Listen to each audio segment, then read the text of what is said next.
السلام علیکم معزز سامعین، یہ تاریخ کے صفحات پر لکھی گئی دو پریمیوں توکل اور نوری کے عشق کی داستان ہے جس کو عداوت اور جرم کی آگ نے جلا کر بھسم کر دیا۔ یقیناً آپ سن کر محظوظ ہوں گے، تو چلتے ہیں کہانی کی طرف، مگر اس سے پہلے میرے چینل کو سبسکرائب کرنا مت بھولیے گا۔ 7mm گن کی کرخت آواز ٹھا ٹھا ٹھا نے رات کے سکوت کا سینہ چیر ڈالا۔ حویلی میں یکدم بھگدڑ مچ گئی، کئی کمرے روشن ہو گئے۔ بڑے دالان کی بوگن بیلیا کی جڑ کے پاس کرم علی کی لاش تڑپ تڑپ کر ٹھنڈی ہو چکی تھی۔ جب تک گاؤں جاگتا وہ گھوڑے کو نہر کی بڑی کچی سڑک پر ڈال چکا تھا اور 7mm کی رائفل اس نے گلے میں ڈال کر مضبوطی سے بغل میں دبا رکھی تھی۔ میاں صاحب کے آدمی جب تک اس کا پیچھا کرتے وہ اس کی دسترس سے بہت دور نکل آیا تھا۔ کیکر کے ایک درخت کی اوٹ لے کر اس نے اپنے پیچھے کے رستے کا جائزہ لیا۔ صرف اس کے گھوڑے کے پاؤں کی دھول چاندنی رات میں اڑ رہی تھی۔ کب تک بچو گے میاں؟ اس نے منہ میں بڑبڑاتے ہوئے گھوڑے پر بیٹھے بیٹھے جیب سے سگریٹ نکال کر سلگایا اور ایک دو بھرپور کش لے کر دھواں ایک طرف پھینکتے گھوڑے کو آگے بڑھایا۔ اب اس کا رخ ذخیرے کی طرف تھا۔ اسے ذخیرے میں بھٹکتے دوسرا سال شروع ہو چکا تھا۔ اس کا یہ دوسرا قتل تھا۔ پہلا قتل اس نے اس وقت کیا تھا جب وہ ایک محنت کش تھا اور نوری کے پیار میں سرشار ہر وقت میاں نیاز علی کے کھیتوں میں کام کرتا اور شام کو حویلی کے بڑے ڈیرے پر گر پڑتا۔ جب نوری حویلی سے نکل کر اسے روٹی دینے آتی تو اس کے تمام دن کی تھکن پل بھر میں ہوا ہو جاتی اور وہ آنکھوں میں ٹھاٹھے مارتا محبت کا سمندر لیے نوری کے استقبال کے لیے اٹھتا اور روٹی والے برتن اس کے ہاتھ سے پکڑ لیتا۔ نوری اس کی بڑی بڑی آنکھوں میں پل بھر کو دیکھتی اور یوں سمٹ جاتی جیسے چھوئی موئی کی ڈالی ہو اور جلدی سے ڈیرے کا اندرونی دروازہ پھلانگ جاتی۔ توکل مسکراتا ہوا روٹی کھانے میں مشغول ہو جاتا۔ توکل کے ماں باپ کب کے مر چکے تھے۔ وہ کئی دروازوں پر گرتا پڑتا بڑی کے حویلی کے دروازے کا ہو کر رہ گیا۔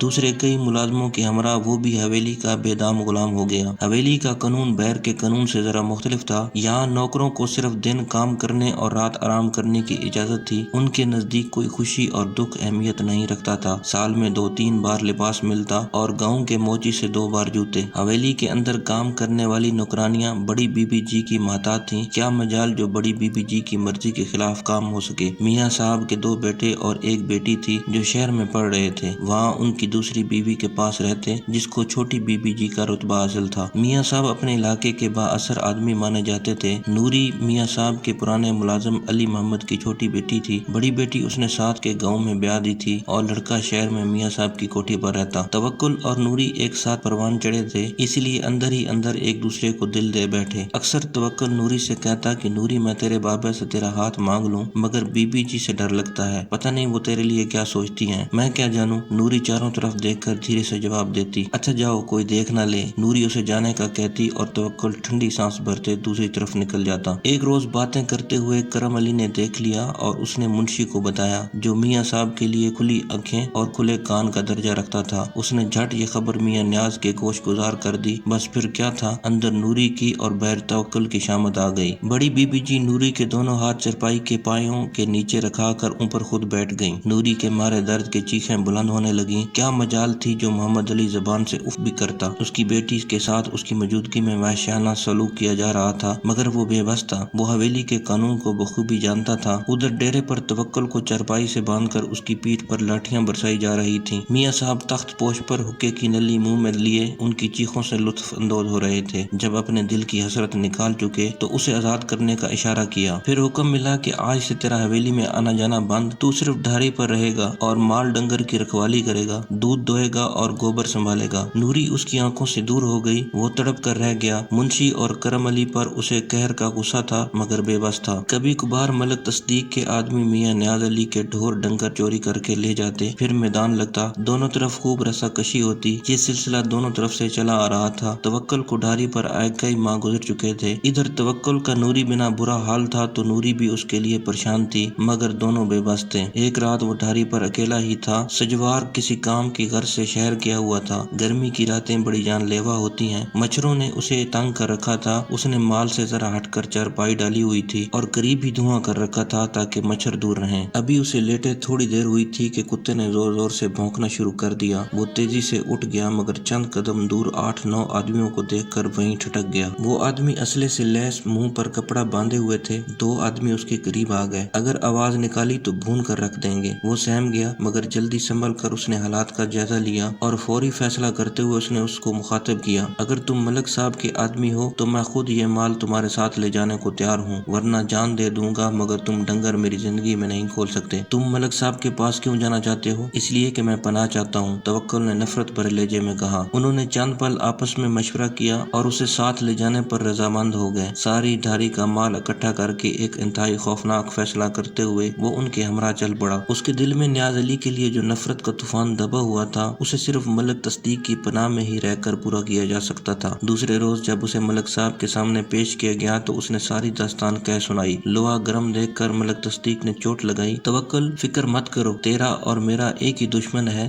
جلد نمٹا لیں گے۔ تم ابھی کچھ روز آرام کرو، جاؤ رفیق اسے ذخیرے میں لے جاؤ، باقی میں سنبھال لوں گا، اور مال بارڈر پار بھجوا دو۔ بہتر ملک صاحب، رفیق نامی آدمی نے احترام سے جواب دیا اور توکل کو ساتھ چلنے کا اشارہ کیا۔ تقریباً 1 ماہ کے عرصے میں توکل ہر ٹریننگ میں ماہر ہو گیا۔ اس دوران وہ ملک کے آدمیوں کے ہمراہ 2-3 بار چوری چکاری بھی کرنے گیا۔ وہ سارے گر سیکھ چکا تھا۔ ملک تصدیق نے ایک روز اسے بلا بھیجا۔ وہ دوسری بار ملک صاحب کے پاس کھڑا تھا۔ جی ملک صاحب، توکل نے نظریں جھکاتے پوچھا۔ اپنا انتقام یاد ہے یا بھول چکے ہو؟ ملک صاحب، یہ کوئی بھولنے والی بات ہے؟ جس نے ساری عمر کی خدمت کا یہ صلہ دیا ہو، اسے کیسا بھولنا؟ توکل کے لہجے میں سارے جہاں کی نفرت ابھر آئی تھی۔ تو ٹھیک ہے، آج رات تیار رہنا، تم 2 آدمی اپنے ساتھ لے جا سکتے ہو، مگر واپس آؤ تو تمہارے ہاتھوں سے لہو کی بو آنی چاہیے۔ یہ بات اچھی طرح ذہن نشین کر لو کہ بزدل اور ناکام آدمی مجھے پسند نہیں۔ ایسا ہی ہوگا ملک صاحب، اب تم جا سکتے ہو۔ توکل نے اس سے بیشتر چوری چکاری میں تو ملک صاحب کے آدمیوں کا ساتھ دیا تھا، مگر جس کام کے لیے وہ جانے والا تھا اس کا تجربہ اس کے لیے نئی بات تھی۔ اس کے اندر ایک طرح کا خوف سا اٹھ رہا تھا، مگر اس نے اپنے آپ کو سنبھالا اور اپنے بھروسے کے 2 آدمی ساتھ لیے گھوڑے کو میاں نیاز علی کے گاؤں کی طرف کر دیا۔ اسے معلوم تھا کہ رات 10-11 بجے تک میاں ڈیرے میں ہی لوگوں کے ساتھ بیٹھا رہتا ہے۔ اس کے بعد وہ حویلی کے بڑے دالان والے دروازے سے گزر کر اندر چلا جاتا تھا۔ توکل نے ڈیرے کی پچھلی دیوار کا انتخاب کیا تھا، وہ اس لیے کھیتوں کے رستے ڈیرے کی طرف بڑھ رہا تھا۔ دونوں آدمی اس نے پیچھے ہی چھوڑ دیے اور خود رینگتا ہوا ڈیرے کی عقبی دیوار تک پہنچ گیا۔ رائفل اس نے دیوار کے اوپر رکھی اور بغیر آواز پیدا کیے اندر کود گیا۔ دیوار کے اندر لگی کارڈینا کی باڑ کے اوٹ لیتا ہوا رائفل کو مضبوطی سے تھامے اس طرف بڑھنے لگا جہاں میاں نیاز علی بیٹھا نظر آ رہا تھا۔ اس وقت میاں صاحب کے پاس 3-4 نوکروں کے علاوہ گاؤں کے کچھ لوگ بھی بیٹھے ہوئے تھے۔ منشی میاں صاحب کی ہی چارپائی پر بیٹھا شاید اخبار پڑھ کر سنا رہا تھا۔ فاصلہ کم کر کے توکل نے پوزیشن درست کی اور رائفل کا منہ میاں نیاز علی کے سر کی طرف کر کے لبلبی دبا دی۔ ٹھا کی خوفناک آواز کے ساتھ ایک شور پڑ گیا۔ اس نے اندھا دھند کئی فائر کیے اور دیکھے بغیر کہ کون مرا ہے بھاگ کر دیوار پھلانگ کر کھیتوں کی طرف بھاگنے لگا۔ جب تک میاں صاحب کے آدمی اسلحہ وغیرہ لاتے وہ تینوں گھوڑے دوڑاتے گاؤں کو پیچھے چھوڑ آئے۔ میاں نیاز علی تو بچ گیا، مگر منشی پہلی گولی لگتے ہی ڈھیر ہو گیا۔ دوسرے روز ملک صاحب نے اسے بلا کر بتایا کہ تمہارا نشانہ خطا گیا، بہرحال تمہاری گولی نے منشی کا کام تمام کر دیا ہے، یہ بھی تمہاری کامیابی ہے۔ اپنے اندر حوصلہ پیدا کرنے کے ساتھ ساتھ اپنا نشانہ بھی درست کرو، کیونکہ اب تم قاتل بن چکے ہو۔ اکثر پولیس تمہارے پیچھے رہے گی اور ہو سکتا ہے تمہیں اپنی حفاظت کے لیے پولیس سے مقابلہ بھی کرنا پڑے، اس لیے تمہارا نشانہ سچا ہونا ضروری ہے۔ جاؤ اور خوب پریکٹس کرو، بارود کی تمہیں کوئی کمی نہیں۔ ملک صاحب نے اس کی حوصلہ افزائی کی۔ بہتر ملک صاحب، توکل نے جھک کر شکریہ ادا کیا اور واپس ذخیرے میں آ گیا اپنے 2 ساتھیوں کے پاس۔ توکل دن بدن ملک صاحب کے قریب ہوتا گیا۔ ملک صاحب اس پر ہر طرح کا بھروسہ کرنے لگے۔ ڈپٹی کمشنر گوکیرا مٹر برگلے بڑھتی ہوئی وارداتوں کے ہاتھوں بڑا پریشان تھا، مگر 1000 کوشش کے باوجود اسے گرفتار نہ کروا سکا۔ میاں نیاز علی توکل کے خوف سے ڈیرے پر کم ہی بیٹھتا تھا، جب باہر نکلتا تو اپنے ساتھ اسلحے سے لیس آدمی رکھتا۔ منشی کا پرچہ توکل کے خلاف درج کر لیا گیا۔ میاں کوشش کے باوجود ملک تصدیق کو اس قتل میں ملوث نہ کر سکا۔ ادھر نوری کی شامت آئی رہتی، بڑی بی بی جی نے اس کا جینا حرام کر رکھا تھا، ہر وقت تانا زنی کرتی رہتی، یہ سب کچھ تیرے پیروں سے اٹھا ہے، نہ تو اس حرام خور سے رابطہ بڑھاتی اور نہ یہ دن دیکھنے نصیب ہوتے۔ نوری دل میں کڑتی رہتی مگر زبان پر حرف شکایت نہ لاتی۔ ادھر توکل ہر رشتے سے بے نیاز ہو چکا تھا، وقت نے اس کے ماتھے پر گہری ناکامیوں کی داستان رقم کر دی۔ اس کے دل میں صرف میاں نیاز علی کے قتل کی خواہش تڑپتی رہتی، جس کو پورا کرنے کے لیے وہ آج بھی حویلی میں آیا اور مداخلت کرنے پر اس نے کرم علی کو بھون ڈالا۔ کرم علی میاں نیاز علی کا باڈی گارڈ تھا جو ہر وقت اس کے ساتھ رہتا۔ بڑے دالان میں اس کی چارپائی تھی جو عین میاں صاحب کے کمرے کے آگے تھی۔ توکل آگے بڑھتا مگر وہ جاگ گیا۔ اس سے پہلے کہ وہ اپنی بندوق پکڑتا، توکل نے چیتے کی سی پھرتی سے اوپر تلے فائر کر کے اس کی زندگی کا خاتمہ کر دیا، اور اس بار بھی وہ صاف بچ نکلا۔ ذخیرہ پہنچ کر وہ جھگی میں بچھی پیل پر گر پڑا۔ تھکن سے اس کا برا حال ہو رہا تھا۔ سجاول جو سب آدمیوں کے لیے کھانا وغیرہ بناتا تھا اس کے قریب آ کر بیٹھ گیا۔ اس نے اندازہ لگا لیا تھا کہ توکل خالی نہیں لوٹا، کیوں توکل کیسا رہا ہے؟ سجاول نے اس کی ٹانگ دبانے کے لیے اپنی طرف کرتے ہوئے دریافت کیا۔ اس بار بھی بچ نکلا ہے کمینہ، مگر اس کا آدمی بھون ڈالا۔ توکل نے سگریٹ سلگاتے ہوئے جواب دیا، کب تک بچے گا؟ ایک روز تیرے ہاتھوں اس کو ختم ہونا ہی پڑے گا۔ صبح ملک صاحب کو خبر مل جائے گی، اور ہاں شاید اب یہ جگہ بھی تبدیل کرنی پڑے۔ ملک صاحب کو اطلاع ملی ہے کہ پولیس جلد ذخیرے کا گھیراؤ کرنے والی ہے، ہو سکتا ہے بارڈر کی طرف نکلنا پڑے۔ ملک صاحب سے صبح بات ہوگی۔ ملک صاحب نے توکل سمیت اپنے سارے آدمی خشک بیاس پار بھیج دیے۔ پولیس نے سارا ذخیرہ چھان مارا، مگر کوئی بھی آدمی ہاتھ نہ لگا۔ میاں نیاز علی کو اس بات کا بھی صدمہ ہوا، کیونکہ اس نے بڑی مشکل سے انگریز ڈپٹی کمشنر برگلے کو راضی کیا تھا، اور اس بات کی ضمانت بھی دی تھی کہ ملک تصدیق کے آدمی ذخیرے میں چھپے ہوئے ہیں۔ ملک صاحب کو اپنے خاص پولیس کے آدمی سے اس کارروائی کی اطلاع پہلے ہی مل چکی تھی، ورنہ اس بار میاں نیاز علی خاصا ہاتھ مارتا۔ اس آپریشن کے بعد علاقے میں امن و امان کی صورتحال کچھ ماہ کے لیے بہتر ہو گئی۔ میاں نیاز علی کو بھی یقین ہو گیا کہ اب ملک تصدیق کی تخریب کاریاں رک گئی ہیں، حالانکہ بات اس کے برعکس تھی۔ توکل کو اطلاع ملی کہ نوری کی شادی نیاز علی نے اپنے ایک ملازم شہاور ماچھی سے کر دی ہے۔ توکل کے دل پر چھریاں چل گئیں، وہ چیخ اٹھا، اس کے دل کے اندر کچھ ٹوٹ ٹوٹ کر بکھر گیا۔ اسے یوں لگا جیسے ساری دنیا اس کی آنکھوں میں اندھیر ہو گئی ہو۔ وہ پاگلوں کی طرح سارا دن جنگل میں بھٹکتا رہا۔ وہ اس خبر کے لیے بالکل تیار نہ تھا، مگر یہ سنتے ہی کہ نوری کی شادی ہو گئی ہے، وہ اپنے آپ پر قابو نہ رکھ سکا۔ پھر اس نے ایک فیصلہ کر لیا۔ وہ ملک صاحب کے اگلے پیغام کے انتظار سے پہلے ہی ایک رات چپکے سے اپنے ساتھیوں سے آنکھ بجا کر سٹین گن سمیت بھاگ نکلا۔ گھوڑا اگر کھولتا تو اس کو شک ہو جاتا، اس لیے پیدل ہی نکل کھڑا ہوا۔ تمام رات سفر کرتا وہ بہت دور آ گیا تھا۔ دن کو تھوڑی دیر ایک جگہ آرام کرنے کے بعد دریا کی کندی کے ساتھ ساتھ چلنے لگا۔ اسے سفر جاری رکھتے ہوئے کوئی خطرہ نہ تھا، کیونکہ یہ علاقہ انسان نام کی کسی سائے سے بھی پاک تھا، اس لیے وہ بغیر کسی خوف و خطرے کے آگے بڑھ رہا تھا۔ گن اس نے اپنی چادر کے نیچے چھپا رکھی تھی۔ اسے ایک گھوڑے کی ضرورت تھی، مگر رستے میں ابھی تک کسی گاؤں کا نشان تک بھی نہیں آیا تھا۔ وہ دن ڈھلے تک بمشکل مشیروں کی جھگیوں تک پہنچ سکا۔ وہ بھوک سے نڈال ہو چکا تھا، یا اسے کھانا مل گیا، رات بسر کرنے کے لیے جگہ بھی۔ دوسرے روز وہ منہ اندھیرے نکل کھڑا ہوا۔ توکل کو اگلے سفر کے لیے ان لوگوں سے خاصی معلومات مل چکی تھی۔ دوپہر تک وہ بہادر سنگھ گاؤں کے قریب پہنچ چکا تھا۔ تھوڑی دیر تازہ دم ہونے کے بعد اس نے گن ایک جگہ چھپائی اور گاؤں میں داخل ہو گیا۔ وہ گھوم پھر کر جائزہ لینا چاہتا تھا کہ وہ گھوڑا کہاں سے چوری کر سکتا ہے۔ پھر ایک ڈیرے پر اسے گھوڑی بندی نظر آ گئی۔ بڑی سبک رفتار گھوڑی رکھی ہوئی تھی۔ توکل سر ہلاتا رستے کو ذہن نشین کرتا واپس چل پڑا۔ گاؤں سے واپسی پر اس نے کھانے کے لیے کچھ چیزیں خریدی۔ پیٹ کا دوزخ بھرنے کے بعد وہ دریا کنارے درختوں کے جھنڈ میں لیٹ کر بے خبر سو گیا۔ رات گئے تک وہ سوتا رہا۔ پھر اٹھ کر اس نے جھاڑیوں میں سے اپنی سٹین گن نکالی اور گاؤں کی جانب قدم بڑھانے لگا جہاں گھوڑی بندھی ہوئی تھی۔ اس ڈیرے تک جانے میں اسے کوئی مسئلہ درپیش نہ آیا۔ کئی منٹ تک وہ دیوار کی اوٹ میں کھڑا ہو کر ارد گرد کا جائزہ لیتا رہا۔ پھر وہ لکڑی کا جنگلہ پھیلانگ کر دبے قدموں چلتا ہوا کرلی تک آ گیا۔ گھوڑی نے ناک کی پھنکار سے توکل کو دیکھ کر ناراضگی کا اظہار کیا اور اپنے دونوں کان پیچھے کی جانب کھینچ کر کھونٹے پر ادھر ادھر بتکنے لگی۔ دور چارپائی پر لیٹا ہوا آدمی ایک دم سے اٹھ کر بیٹھ گیا اور چاروں طرف دیکھ کر دوبارہ کروٹ لیتا ہوا لیٹ گیا۔ توکل کچھ دیر ساکت و جامد وہیں پڑا رہا، پھر رینگتا ہوا گھوڑی کے قریب پہنچ گیا۔ آہستہ آہستہ اس نے گھوڑی کی گردن سلائی اور پھر اس کی پیٹھ پر ہاتھ پھیرنے لگا۔ گھوڑی نے اپنے اصیل ہونے کا ثبوت دیتے ہوئے کان ہلانا شروع کر دیے۔ توکل نے رسا کھولا اور اس کے دونوں پچھلے پاؤں آزاد کرتے ہوئے گھوڑی کو لے کر باہر آ گیا۔ گاؤں کا جو رستہ اس نے منتخب کیا تھا وہ آبادی سے باہر جاتا تھا۔ ایک جگہ پر رک کر توکل نے رسے کی باغ بنائی اور گھوڑی کی پیٹھ پر سوار ہو کر ایڑ لگا دی۔ گھوڑی کمان سے نکلے تیر کی طرح سر پر دوڑنے لگی۔ توکل گھوڑ سواری میں اتنا ماہر ہو چکا تھا کہ بغیر کسی تکلیف کے مسلسل سفر کرنے کی طاقت رکھتا تھا۔ رستے میں ایک دو بار رک کر اس نے رستے کا تعین کیا اور پھر صحیح سمت کا اندازہ کر کے مطمئن انداز میں آگے بڑھتا رہا۔ وہ اذان ہونے سے بیشتر میاں نیاز علی کے گاؤں پہنچ جانا چاہتا تھا۔ اب جس رستے پر وہ چل رہا تھا وہ اس کا دیکھا ہوا تھا، اس لیے آگے بڑھنے میں اسے کوئی دقت نہیں ہو رہی تھی۔ اب وہ دریا کی کندی چھوڑ کر ذخیرے کے ساتھ ساتھ چل رہا تھا۔ گھوڑی نے شاید پہلی بار اتنا لمبا سفر کیا تھا۔ اس کا سارا بدن پسینے سے شرابور ہو رہا تھا۔ جوں جوں توکل آگے بڑھ رہا تھا اس کی سینے میں میاں نیاز علی کے لیے نفرت کا الاؤ اتنی ہی شدت اختیار کرتا جا رہا تھا۔ گاؤں سے باہر رکتے ہوئے اس نے گھوڑی ایک درخت کے ساتھ باندھ دی اور اپنی سٹین گن کو اچھی طرح چیک کرتے ہوئے حویلی کی طرف پیدل ہی چل پڑا۔ وہ بغیر کسی خوف سے تیز تیز قدموں سے آگے بڑھتا جا رہا تھا۔ فجر کی اذان کب سے ہو چکی تھی۔ گاؤں میں نمازی مسجد کی طرف آ جا رہے تھے۔ وہ حویلی کے دروازے پر پہنچ کر رکا اور پھر گھوم کر ڈیرے کی طرف آ گیا۔ سامنے دالان کے بڑے تھڑے پر میاں نیاز علی بیٹھا مسواک کر رہا تھا اور ایک نوکر پانی کا لوٹا پکڑے قریب کھڑا تھا۔ توکل نے سٹین گن کا لیور کھینچا اور ایک دم میاں نیاز علی کے سامنے آ گیا۔ میاں دیکھو میری طرف، تمہاری موت بن کر آیا ہوں۔ تمہیں کہا تھا نا کسی بے قصور پر ظلم مت کرو، مگر تم اپنی فطرت سے مجبور فرعونیت کا دعویدار بنتا تھا۔ تو نے مجھ پر بے شمار ظلم کیے، نوری کو مجھ سے جدا کر دیا، تو شاید اپنے انجام سے بے خبر تھا، تو نے میری کسی پکڑنے والے ہاتھوں میں بندوق پکڑوا دی۔ اس سے بیشتر کہ میاں نیاز علی بھاگتا، توکل نے اندھا دھند فائرنگ کر کے میاں کے پرخچے اڑا دیے۔ فائرنگ کی آواز پر میاں کے پالتو اسلحہ لے کر بھاگے۔ توکل نے دوسری بار جو فائرنگ کی تو اس سے میاں کے 3 آدمی اور ڈھیر ہو گئے، مگر توکل اپنے پیچھے سے بے خبر تھا۔ 12 بور کے ایک ہی LG کارتوس نے توکل کا بھیجا اڑا دیا اور وہ چکرا کر گرا اور ٹھنڈا ہو گیا۔ دوسرے لوگوں کے ہمراہ نوری بھی وہاں پہنچ گئی۔ توکل کی لاش دیکھ کر اس کی بڑی بڑی آنکھوں سے 2 آنسو پھسل کر اس کی گالوں پر ریگنے لگے۔ معزز سامعین، اگر میری کہانی پسند آئی ہے تو پلیز میرے چینل کو سبسکرائب کریں اور میری ویڈیوز کو لائک کریں۔ بہت شکریہ۔